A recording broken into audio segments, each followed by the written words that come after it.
आपने ये तो सुना होगा कि किसी भी हिस्से में मुल्क के अंदर इम्तहानात होते हैं, एग्ज़ाम होता है, उसके बाद रिज़ल्ट आते हैं और रिज़ल्ट अगर मायूस कुन हो तो एक साथ बच्चे 9 से 10 अपनी जान दे दें या इस बात को पसंद करें कि वो अपनी ज़िंदगी ख़त्म कर दें, तो फिर इससे तकलीफ़ देने वाली या अज़ियत पहुंचाने वाली कोई बात नहीं हो सकती। वैसे तो 11 कहा जा रहा है, लेकिन ऑफिशियल जो हैं वो 9 हमारे सामने अभी तक जो है तस्दीक हो पाई है, आधिकारिक तौर पर जो पुष्टि हुई है। 9 बच्चों ने अपनी जान गंवा दी है और जानबूझकर उन्होंने अपनी जानें ख़त्म की। रिज़ल्ट अच्छा नहीं आया, मायूस हुए। और यही हम कहते हैं कि टीचर्स के बाद इम्पॉर्टेंट रोल जो है वो उसकी लाइफ में एक प्लेयर की तरह जो माँ बाप होते हैं उनका बड़ा इम्पॉर्टेंट रोल होता है। वहाँ पर अगर परवरिश में कुछ चीज़ें गलत रह जाएं, कुछ नेगेटिविटी रह जाए, तो वो जाकर मस्बत इक़दाम की तरफ आपको कभी राग़िब करती ही नहीं है। मध्य प्रदेश के अंदर एग्ज़ाम के रिज़ल्ट आए और हुआ क्या है, मैं अलग अलग केसेस जल्दी से रखूँगा, कुछ मिनट आपके लूँगा। हाई स्कूल और हायर सेकेंडरी एग्ज़ाम के जो रिज़ल्ट्स आए उसमें बच्चे कुछ फेल हुए, कुछ के नंबर्स कम आए और उनने सीधे तौर पर ख़ुदकुशी करना पसंद किया। एक के बाद एक मामला सामने आया और लोग हैरान थे कि भाई साहब एक बॉडी उठाते हैं, दूसरी थोड़ी देर में पास वाले इलाके से मिल रही है। ऐसा लग रहा था एक फ्रेंड दूसरे को फ़ोन करा, भाई साहब मैं ख़ुदकुशी कर रहा हूँ, थोड़ी देर में तू भी करना, तेरी भी बात आ जाएगी। ये सारा सिलसिला चल रहा था। निस्फ दर्जन से ज़्यादा सिर्फ 1 घंटे के अंदर बच्चों ने अपनी जान दी। इनमें बच्चियाँ भी हैं, बच्चे भी हैं। केस 1 क्या है? रावी ज़िला, जहाँ का बताया जाता है कि फेल होने पर कामना पटेल ने खुद को मिट्टी का जो तेल है वो खुद पर डाला और उसके बाद आग लगा दी, अपनी ज़िंदगी ख़त्म कर दी। ये पहली सुसाइड था, पहला केस था। केस नंबर 2 मध्य प्रदेश के इसी इलाके से, हनुमान नगर में, जहाँ पर अजय गिरी का बेटा राहुल, इसने फांसी लगाई, ज़िंदगी ख़त्म कर दी। तीसरा केस सुनिएगा, शाहजहांबाद की नई बस्ती का रहने वाला रमेश सांघे, इसकी बेटी पूजा, उसने भी घर में फांसी लगाई। ये तीसरी सुसाइड, एक दिन में जो 6 हुई थी सबसे पहले। चौथा केस इसी दिन सामने आया जब 10वीं का जो एग्ज़ाम था उसमें फेल हुए और जहर खा लिया बच्चों ने। सोमवार का दिन था और इन 2 बच्चों ने एक साथ सुसाइड की, यानी मान सिंह पाल, इनके बेटे राजेश, जिसने जहर खाया और सबसे पहले इसकी मौत हुई। और बताया जाता है कि मान सिंह के बच्चे को बचाने की बड़ी कोशिश हुई, लेकिन कुछ ज़्यादा किया नहीं जा सका। एक ही केस हमारे सामने था। ये पहले दिन के हमारे सामने 4 से 5 केसेस थे। इसी तरीके से थोड़ा सा और आगे बढ़ेंगे तो भी कई लोग ये मानते हैं ना कि अगर ये सिलसिला इसी तरीके से चला होता तो शायद चीज़ें बहुत हद तक चीज़ें ठीक हो जाती। लेकिन 9 के 9 केसेस उस वक्त सामने आए जब इन बच्चों के कुछ इतने ख़तरनाक चीज़ें हैं, मैं पढ़ भी नहीं पा रहा हूँ, इसलिए मैंने आधी लिस्ट छोड़ दी है। लेकिन 9 बच्चों ने बैक टू बैक अपनी ज़िंदगियाँ ख़त्म कर दी। 9 बच्चों ने अपनी ज़िंदगी का मुकम्मल तौर ख़ात्मा करना पसंद किया जब एग्ज़ाम में रिज़ल्ट कम आए। ये कोई ख़बर नहीं है, ये बेवकूफ़ी होगी अगर मैं आपको बोलूँ ख़बर। आप दिलचस्पी ज़रूर ज़ाहिर करके ख़बर देख रहे होंगे, सुन रहे होंगे, लेकिन एक बात मैं सिर्फ जो जिसकी तरफ आपकी तवज्जो मबज़ूल कराना चाह रहा हूँ, एज़ ए भाई, एज़ ए बाप, बेटा, किसी भी सूरत में मेरा एक रोल बनता है, एक ज़िम्मेदार शहरी होने के नाते, एक ज़िम्मेदार नागरिक होने के नाते, और वो ये कि काउंसलिंग करें अपने बच्चों की। जो दीनी तौर भी हमने दूरियां अपना ली हैं या दीन से दूरियां हमारी हुई हैं, पहला फैक्टर है आसान लफ्ज़ों में, कोई माने ना माने वो है। और जब आप दीन से दूर होते हैं तकरीबन हर चीज़ से दूर होने लगते हैं, भटकने लगते हैं, इक़्तिसादी तौर पर कमज़ोर, बदहाली आपके घरों में, आपके समाज में, मुआशरे में, दाएँ बाएँ घरों के अंदर। फिर बुराइयाँ मोबाइल फ़ोन की वजह से ज़्यादा हो गई। ऐसा नहीं कि पहले नहीं थी, लेकिन थी। जो इजाफ़ा हुआ है बुराइयों की शरह में, वो मोबाइल फ़ोन उसका नतीजा।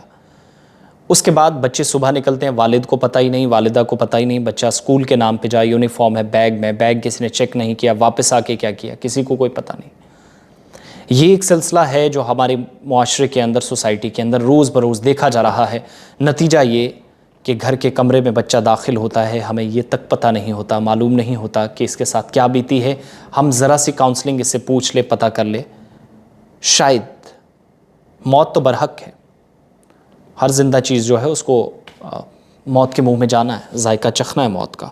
लेकिन बुनियादी सवाल ये है कि जो ये हैप्पीनेस है, या यूँ कह सकते हैं कि जो इस तरह के मामलात हैं, होने से पहले क्या कोई कोशिश हुई, इस तरफ हमारी तवज्जो जाना बहुत ज़रूरी है। और दिल पर पत्थर रख के अपने आप से सवाल पूछेगा कि अपने वालिद होने का, अपनी वालिदा होने का, बहन भाई ससुर माँ भाभी मामू चाचा ताया, इनमें से कोई एक रिश्ता आपका किसी के साथ है, इनको भी साइड छोड़िए। खुद के इंसान होने का प्रमाण दिया, खुद के इंसान होने का कोई सबूत अभी तक आपने दिया? ये पूछकर, ये बताकर अपने बच्चों से कि बेटा आप दिन भर कहाँ थे, क्या किया, क्या खाया, क्या पिया। आज फोकस इस बात में, मेरा बेटा ज़बरदस्त बैटिंग करता है, ज़बरदस्त किक मारता, फुटबॉलर बहुत अच्छा है, गेम में उससे कोई नहीं जीत सकता है, टेक्नोलॉजी में उससे कोई नहीं। भाई साहब, वेस्टर्न कल्चर तो चाहता ही यही था। हम और आप तबाही के दहाने पर कहाँ से गए? जब दीन से दूरी हुई, वेस्टर्नाइजेशन की तरफ चले गए, जिसके हमें कभी हामी ना होना है, ना हो सकते थे, बल्कि हो गए। वहाँ से हमारी कमज़ोरियाँ, फिर टेक्नोलॉजी का इतना बेतहाशा इस्तेमाल कि चीज़ें हाथ से खिसकना शुरू हुई आहिस्ता आहिस्ता। तो ये सारा सिलसिला है। अल्लाह माफ़ करे और अपने बच्चों पर नज़र रखें।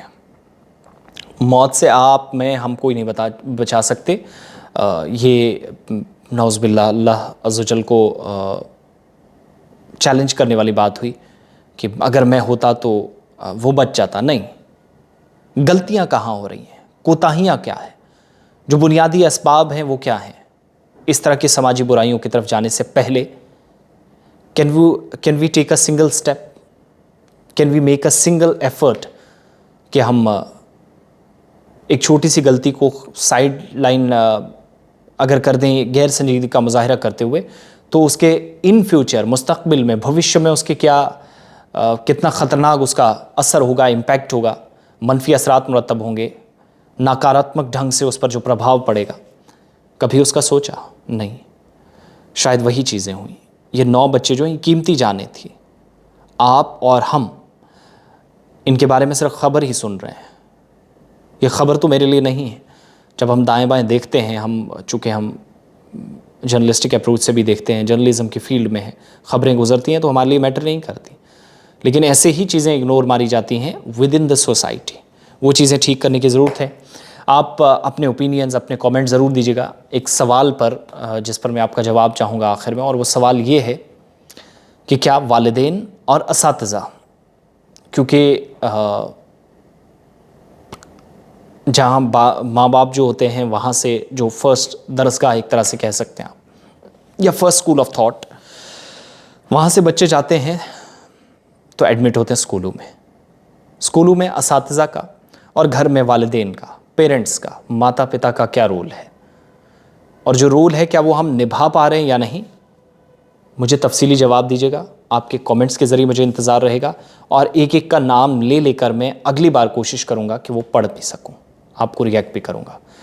बहुत बहुत शुक्रिया। इस खबर के साथ आपको छोड़कर जा रहा हूँ, या इस दुख भरी कहानी के साथ कि रिज़ल्ट्स अच्छे नहीं आए, मार्क्स अच्छे नहीं। यार, कई बच्चे फेल होते हैं। हम खुद इस पीरियड से गुजरे हैं, इस वक्त से गुजरे हैं। नंबर्स बिल्कुल कम आए। उम्मीद करते थे 33% आ जाएंगे, पास हो जाएंगे। 39, 38, 40, 50 के आसपास आ जाते थे अलग अलग क्लासेस में।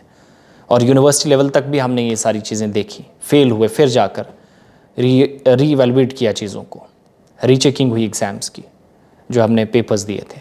सिंगल हैंडली चीज़ें नहीं होती हैं, ये देखनी भी पड़ेंगी, और होप सो चीज़ें जल्द दुरुस्त हो जाए। बहुत बहुत शुक्रिया। अपना बहुत सारा ख्याल रखिएगा।